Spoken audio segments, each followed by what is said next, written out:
জ্বালানি তেলের মূল্যবৃদ্ধির প্রতিবাদে ফ্রান্সের বিক্ষোভ রূপ নিয়েছে এখন ম্যাক্রন সরকার পতন আন্দোলনে, আর যাতে অংশ নিয়েছে হাজার হাজার মানুষ।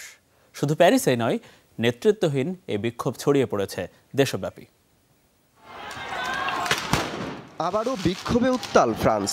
নতুন বছরকে বরণে কয়েকদিনের বিরতির পর ফের প্যারিসের রাস্তায় নেমেছে হাজার হাজার মানুষ। গেল নভেম্বরে জ্বালানি তেলের মূল্যবৃদ্ধির প্রতিবাদে ইয়েলোভেস্ট নামে শুরু হওয়া বিক্ষোভ এখন গড়িয়েছে সরকার পতনের আন্দোলনে। বিক্ষোভকারীরা বলছেন ইমানুয়েল ম্যাক্রনের পদত্যাগই হতে পারে একমাত্র সমাধান। আমরা অধিকার আদায়ের জন্য আন্দোলন করছি, কারণ আয়ের তুলনায় ব্যয় বেড়ে গেছে। এখন আমরা যে পরিমাণ আয় করি তার মধ্যেই জীবনযাপন করতে চাই। সরকার জনগণের দাবি উপেক্ষা করছে। দীর্ঘদিন আন্দোলন করে ফল না পেয়ে আবারও রাস্তায় নেমেছি। দেখিয়ে দিতে চাই কিভাবে শান্তিপূর্ণ আন্দোলন করতে হয়। তবে সরকার বলছে শিক্ষা ব্যবস্থার সংস্কার, জীবনযাত্রার ব্যয় কমানো সহ যেসব দাবি জনগণের তা দ্রুতই বাস্তবায়ন করা হবে।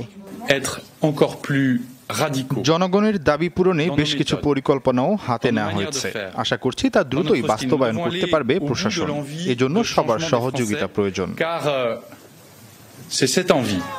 বাস্তবায়ন ছাড়া কোনো আশ্বাসে গলতে চান না আন্দোলনকারীরা। সরকার পতন কিংবা দাবি আদায় না হওয়া পর্যন্ত বিক্ষোভ চালিয়ে যাওয়ার হুঁশিয়ারি তাদের। অমিত হাসান রবিন, যমুনা নিউজ।